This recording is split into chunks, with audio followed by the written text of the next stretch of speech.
is the life. Honey, aren't you worried about these medical bills from the accident? Not at all. I called George Sink Injury Lawyers because they have the experience to help us get our money faster. It's been a breeze since I called all nine. Hurt? Call all nines now. From all of us here at Wrdw, happy holidays.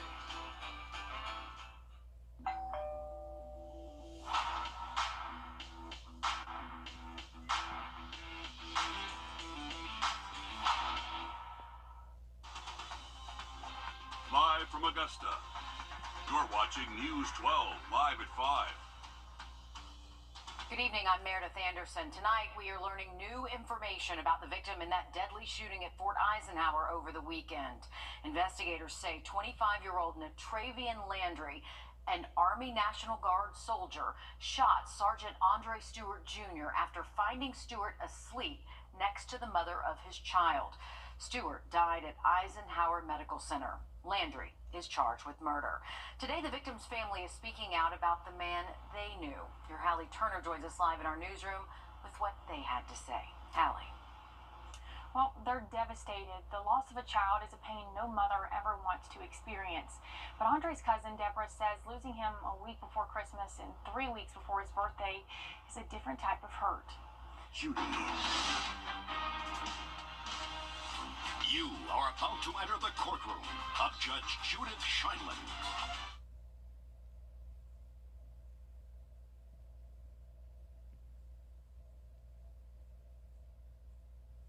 Some trouble with our technology there. Sorry about that. We do want to say, though, his family is clinging to memories of the man they described as their gentle giant.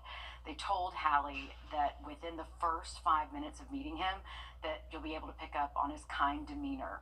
His cousin describes him as a God-fearing man with a humble spirit. The light of his life was his mom and 5-year-old son. His one goal in life was to pave a way for generational wealth and success. While they don't understand why this happened, his cousin says they are holding on to their faith in God to make it through. It's just gonna be hard all around. There's no way around it. But we'll hang together and we'll hold on to God for strength and faith and holding on to our faith in God. The family says they want to make sure the world understands the unfortunate and devastating circumstances of his passing does not define the life that he lived and the person that he was. Coming up all new tonight on News 12 at 6 o'clock, they're shedding more light on Andre Stewart, a devastating loss. Landry's detention hearing is set for tomorrow in federal court. Riley. We'll take a look at our temperatures out there this afternoon. It is much. All right, thank you, Riley. Augusta city leaders are holding another town hall meeting on Helene recovery efforts today. It'll be at Diamond Lake starting in about an hour at 6 o'clock. Another one is scheduled for tomorrow. It is at the municipal building. The meeting is expected to start at 6 o'clock as well. There's going to be a ceremony for incoming and outgoing commissioners an hour before. If you still need help applying for FEMA aid, time is running out for some. Multiple FEMA centers are closing their doors by the end of this week in Georgia, including one in our area. The Columbia County Disaster Recovery Center on Ronald Reagan Drive will be permanently closing this Friday at 7 o'clock. Until then, it will remain open for its normal hours, 8 a.m. to 7 p.m. each day. Today, the Madison police chief answered questions about yesterday's shooting at a K-12 school that left 3 dead, including the suspect, and 6 others wounded. Officials confirmed the 911 call came from a teacher, not a student that police originally claimed. 2 of the injured students are still in critical condition tonight with life-threatening injuries. Police say a 15-year-old female student carried out the attack, who they say turned the gun on herself after the shooting. Later tonight, there will be a candlelight vigil at the Wisconsin State Capitol in Madison. After yesterday's shooting in Madison, people in Appalachia, Georgia are still mourning the losses of 4 people from a shooting there in September. Parents there say this latest shooting, it is causing the Appalachia students to relive the trauma that they still have from September. It brought up all these raw emotions, feelings. I know what they're going through, and it just seems like it's becoming a new normal. Temporary classrooms are being built at Appalachia High School with an expected completion date in January. The area where the shooting happened, it will remain closed through the school year. Lawmakers in South Carolina are pushing for a statewide hate crime law. That law would add more penalties to hate crimes. Wendell Gilliard has pushed for this the past 9 years and will continue until the state passes the law. First started out on this journey 9 years ago. It was the local municipalities really was giving us encouragement to keep on keeping on, to stay in the good fight. Because they were like, look, we can't wait on the state. You have a great idea, so we'll go create resolutions, proclamations to help fight, prevent hate crimes in our cities. South Carolina is one of 2 states that does not have a statewide hate crime law, but local areas have passed their own versions. Every 4 years, South Carolina's elected Georgia is taking extra steps to protect your SNAP benefits. We'll show you how your benefits will be protected from hackers after this. Time and Temp, brought to you by your First Alert weather team.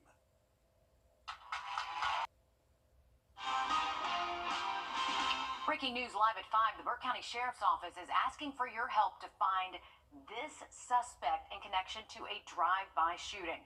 Take a good look. Investigators say 22-year-old Dylan Dixon is already charged with 3 counts of aggravated assault. If you have any information, if you know where he is, call the Burke County Sheriff's Office. Burke County is facing off against Carver for the Georgia High School Football Class 2A State Championship. They are playing at the Benz as we speak in Atlanta.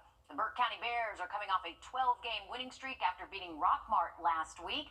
They are currently in the first quarter, tied 7-7. So best of luck to them. We've been seeing some unusually high temperatures this week. Hey, not that I'm complaining, Riley, with some days reaching to the 70s. Your First Alert Chief Meteorologist Riley Hale is here with more on how warm it could get. But Riley, I know it's not going to last forever. We are going to be on a roller coaster ride, Meredith. So if you do like the warm weather, I would take advantage of it today and tomorrow. It's going to be warm, but then we start to see our temperatures really decline. And by the time we get to this weekend, we're talking well below average temperatures. I want to give you a current view outside of our next week. Yikes. All right. Thanks for that, Riley. After the state of Georgia began to investigate stolen SNAP benefits, more than $500,000 have been returned to those who need it. A new security feature is aimed at keeping people's benefits safe now.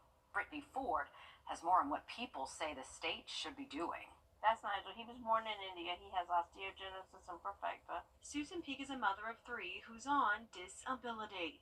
I woke up one morning for my October benefits, and they were not there at all. They had not even made it to my card. Peak is one of thousands across the state who have had their EBT cards compromised. The Georgia Department of Human Services says nationwide cards are being skimmed or stolen by fraudulent means. Peak says it was a hassle to get her claim approved, so a replacement card could be sent out. I didn't get my food stamps for October and November until 2 days before Thanksgiving. It took them that long. The state has rolled out a new security feature to help combat the issue. By logging into the connect.ebt website, card holders can now lock and unlock their benefit card similar to a credit or debit card. The state says the lock feature allows SNAP recipients to choose locations they'd like to lock the card. That could mean nationwide or just in certain states. Thank God for my friends and my family and my neighborhood family who have really helped me to make sure I had enough to feed my family. Peak says she's glad the state is working to address the problem, but says there needs to be a better system in place for those who fall victim to fraud. It's an awful feeling to have to be apprehensive now. Okay, are my benefits going to be there when I need them, because by time it's time for them, my groceries are getting low. Since last fall, the Georgia Department of Human Resources says it's issued more than $3 million in replacement benefits. Great white sharks, they are here in the Atlantic Ocean on their way to Antarctica. We'll meet one group of fishermen trying to track them as they migrate. First Alert Radar, powered by Jim Hudson Automotive Group. Take a look in your crawls. Ring in the savings at Heinrich gigantic Jingle Bell sale. Ho, ho, ho. Men's apparel blowout $7.98. Helio Air Room $18. Sleepwear or slippers $7.98. Hot zone items starting at $5. Fancy pants and select kitchen appliances $15. Designer handbags $20. And sleep pants 2 for $9. Huge savings at Heinrich gigantic Jingle Bell sale. Ho, ho, ho. 50% of the air you breathe in your home comes from the crawl space. At Canty Foundation Specialist, we can make the air you breathe in your home healthier. Call us today for a free estimate. Canty can fix it. Great white sharks are beginning their migration from the northeast Atlantic region to warmer southern waters, and one low-country fishing crew is set on tracking them. Jenna Harazo has more from the fishermen on how they're helping scientists learn more about the sharks. There he is. This video, captured by Captain Chip Michelov, shows a great white circling his boat last Sunday in the Hilton Head Island area. While his crew didn't end up catching this shark, he says its presence alone is a promising glance into what the great white shark tagging season could look like. We'd love to be a part of it because not only is it helping the science community, but it's also makes me a better fisherman because I can kind of see where they go, what they're doing. Michelov is the owner of Outcast Sport Fishing and for the past 10 years has targeted great whites. He says this tracking and tagging journey started with him wanting to be the first person to catch a great white in South Carolina. Now his adventures play a critical role for scientists in their data collection. So once you put the brakes on one, we get it to the side of the boat. We grab the dorsal fin. We put 4 holes in the top of the fin. We put a satellite tag on it and bolt it through it. And it doesn't stay on permanently. They're pretty small. They're much smaller than they used to be. And then we also put a PSAT tag that monitors how deep it goes on a daily basis. Great whites migrate towards warmer waters from December to April. Michelov says despite great whites being one of the most studied shark species, there's still a lot unknown about their habits and movements. So this year we're really going to push putting cameras on these sharks. So I think it'd be so cool to see one go after a dolphin or a turtle. So I think putting cameras on the dorsal fins and having a feed on what's going on, I think is going to be the new thing. He says they're still waiting to catch this year's first great white, but when they do, they plan on putting a camera on the shark's fin so they can watch where it goes after they release it.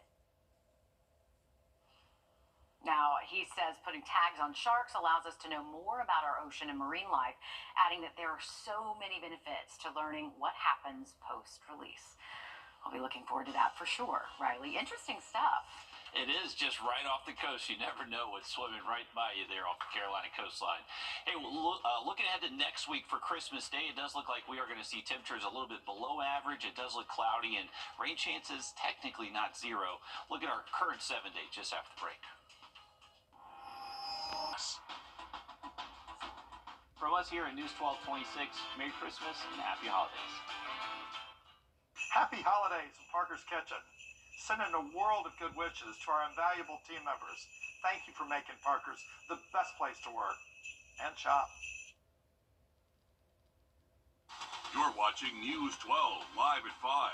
Continues.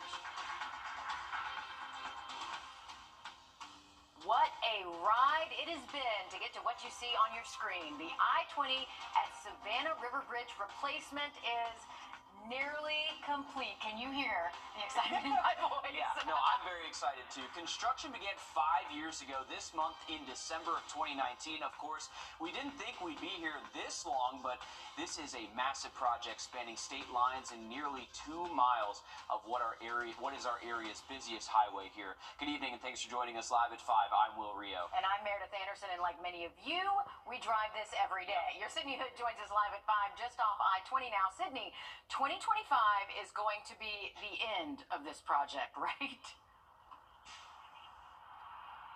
Well, that's the goal at least, but like any other project, there are still some final touches that need to be made in order before they can seal the deal on this. Now, GDOT is calling this their punch list of items to complete, and they say that includes dressing up the slopes, finishing up the cable barrier, finishing up the joints on the concrete, and putting up signs. Now, GDOT says the project cost them roughly $80 million, and even with the delays, that did not impact the original budget.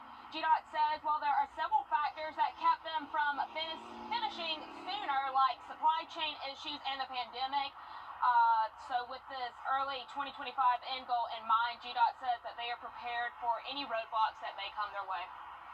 When we run into the weather months, that can slow down some of the application of the concrete. If it gets really cold, they can't pour. They have to wait till temperatures warm up. So hopefully in that January, February time frame, they'll really be done with the punch list. But just glad to finally say we are open to traffic on the project.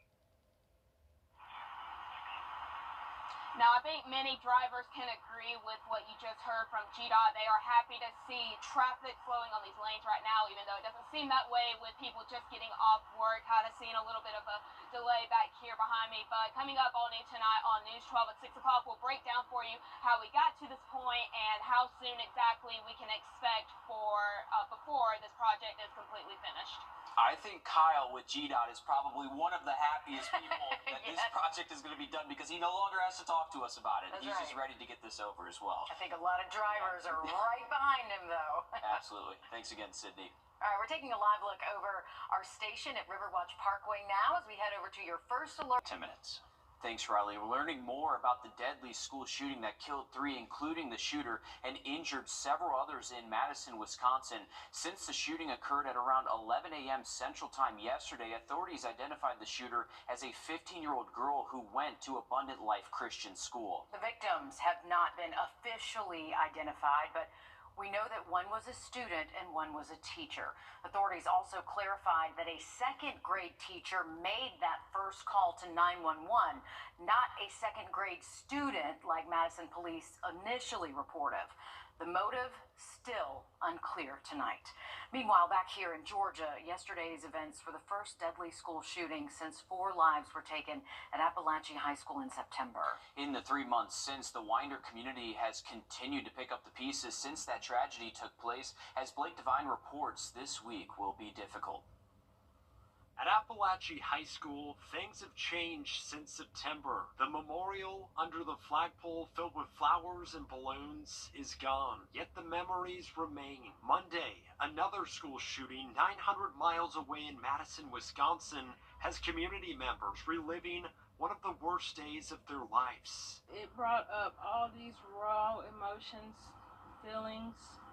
I know what they're going through, and it just seems like it's becoming a new normal. D'Amber Lawrence has 2 teens who attend Appalachian High. Since September, she's been overwhelmed with emotion, which is why Monday's tragedy hit home. Having the fear that someone could come in and cause chaos like that and take lives, innocent lives, it's just terrible. Daniel DeWitt grew up in Winder, stopping by the high school to pray for the 4 families who lost their loved ones just 3 months ago. The holidays are coming up, and I thought about the 2 students and the 2 teachers or coaches that lost their lives in the tragic event on that September day. He believes this latest school shooting brings another obstacle for these students. It makes them replay it in their mind all over again as to what happened, especially with the shooter being a student. Deanna Lee is a senior at Appalachian High, disturbed to discover that the suspected shooter in Wisconsin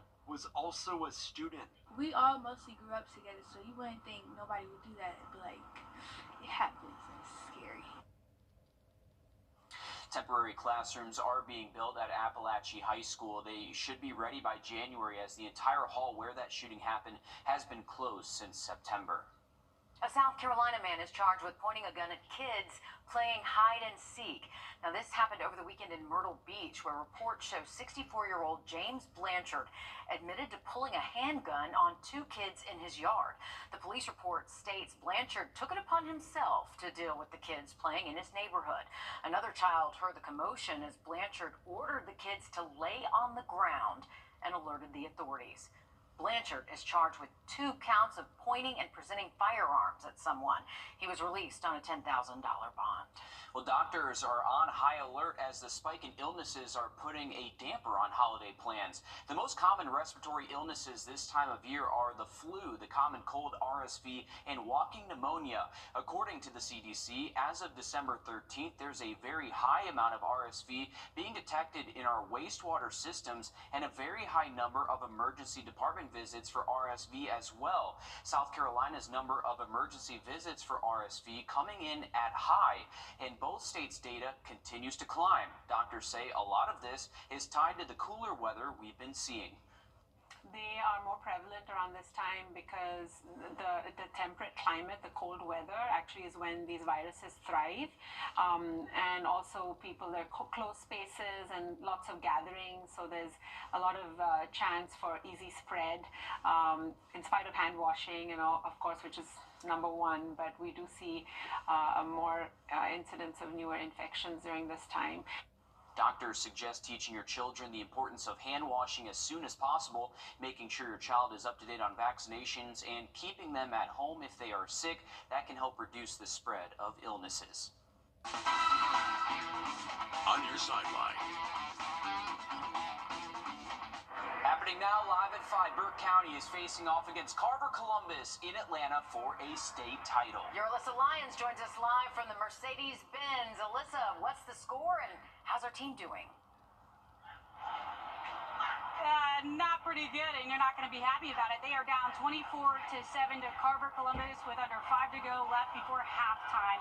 Now, this is the second year that they've played these games inside the Benz, and coincidentally, it's the Burke County Bears' first time playing here, which is very exciting for them. I was able to catch their first drive of the game, so let's go ahead and take a look at that. So the Bears competing for their first state championship in 2A for the first time since 2011, so it's been a long time. Coincidentally, that's the last time that head coach Franklin Steven last won a state championship.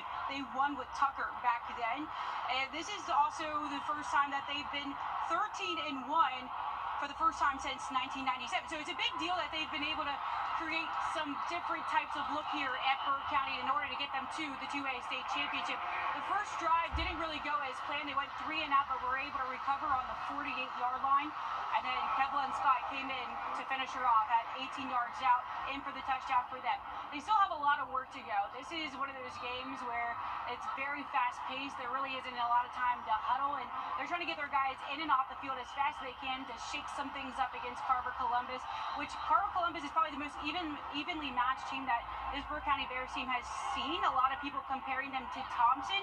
So Burke County, we've seen them come out in the second half, and they've usually done pretty well against Thompson in the second half. So maybe we'll see some things go in their favor just after this break in the second half here, with just 5 minutes to go. So, and Burke County has a pretty good offense there, a quick strike off. Still plenty of football left to go for Burke County to try to make up that score. 7-24 right now. Burke County is down to Carver Columbus there. They can still do it. They can still do it. Plenty of time left, but we'll check back in with you at 6 o'clock, and hopefully, absolutely. Yeah, hopefully we get a good update there on how Burke County is doing. Thanks again, Alyssa. Today, Georgia's Electoral College is officially voting for Donald Trump to become president. Your State House reporter, Abby Kasouris, will have the latest after the break. And right now, our severe weather chances do look very low tomorrow. We're going to update you on the forecast and the big cool down heading our way this weekend just after the break. Time and Temp, brought to you by your First Alert weather team. Introducing. How many times do you get a gift and forget about it before New Year's? Happens all the time, right? I'm Jamie Tucker, coming up with some tech gift ideas they'll use the day you give it to them. First Alert Radar, powered by Jim Hudson Automotive Group. Do you currently have a Medicare supplement? If you've had it for a few years, you probably noticed the rates continue to rise. If you're in pretty decent health, there's a good chance we can get you that exact same coverage for a lot less. Give us a call or visit our website, RU64.com. Santa's Southern Lights. Your tickets at genuine.com. Do you currently have a Medicare supplement? If you've had it for a few years, you probably noticed the rates continue to rise. If you're in pretty decent health, there's a good chance we can get you that exact same coverage for a lot less. Give us a call or visit our website, RU64.com. With gift-giving season here and plenty of deals while shopping, it is the perfect time to upgrade some of the most practical tech around your home. Yeah, your consumer tech reporter Jamie Tucker has some ideas to make your home smarter. What the Tech, sponsored by Augusta Preparatory Day School. If you haven't turned your home into a smart home, now is an ideal time to start. And these gadgets, they're a great first step for you or someone on your list. Smart light bulbs can be placed anywhere. Ceiling lights, desk lamps, decorative lights, all to be controlled by your phone, Alexa, or Google.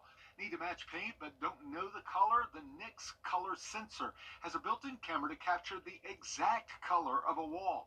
Place it near what you want to paint, and then the Nix app matches it to a variety of paint brands. Unsightly power cables disappear with these faceplates. Run the extension cord behind a table or computer and plug everything into it. These faceplates by Austere protect TVs, computers, and other devices from power surges, and they look nicer than standard wall outlets too. You can protect your home from costly water heater or laundry room leaks. The GoV leak detector senses any water and sends a notification to your phone if it detects a leak. And the home tech gadget I use more than any other, believe it or not, is a sous vide device. It cooks just about anything with circulating water. You set the temperature and your steak, chicken, or whatever you're cooking will never go above it. Anova makes these sous vide sticks. Typher is an all-in-one device with a tank, circulator, and a vacuum sealer. You just sous vide and sear for a perfect meal. And these tasty gadgets make perfect Christmas gifts or for anyone who wants to make their home just a little bit smarter. That's What the Tech. I'm Jamie Tucker. Thank you for that, Jamie. Remember, for tomorrow, if you're waiting on any of those Christmas deliveries, we are expecting the chance for at least a stray shower or thunderstorm, mainly tomorrow afternoon and evening. Now, the quick look at the 7-day just after the break. It's the Get Holiday Ready sales event with the Ford crew. Maverick, Ranger. Another truckload of trucks? Big event needs a big selection. Right, like the Ford F-Series. Best-selling trucks for 47 years. Gas, hybrid, electric, and big selection means great deals. Exactly, which means it's the best time to buy. Get 1.9% plus up to $4,900 total savings, or get up to $9,750 in total savings on select F-150s. There are trucks. The CSRA is where we were born, where we live, where we work, where we're raising our families. It's our home. That's why the people of the CSRA count on us after an accident. Because they know about our skill in the courtroom, how we treat clients like family, how we love this community, and the people who proudly call it home. We're just a call or click away. Injured? When you need me, call me. I'm your Augusta guy. 706-724-7224. Come on, Martin, come on. That's an easy play. Stanton Optical. Easy's our thing. Welcome back, folks. Here's a live look outside of our building, and you can see traffic backing up eastbound I-20 and even off the exit ramp right here, getting onto Riverwatch Parkway. So if your travels do take you that way this evening, just a heads up, definitely a good line of traffic right there.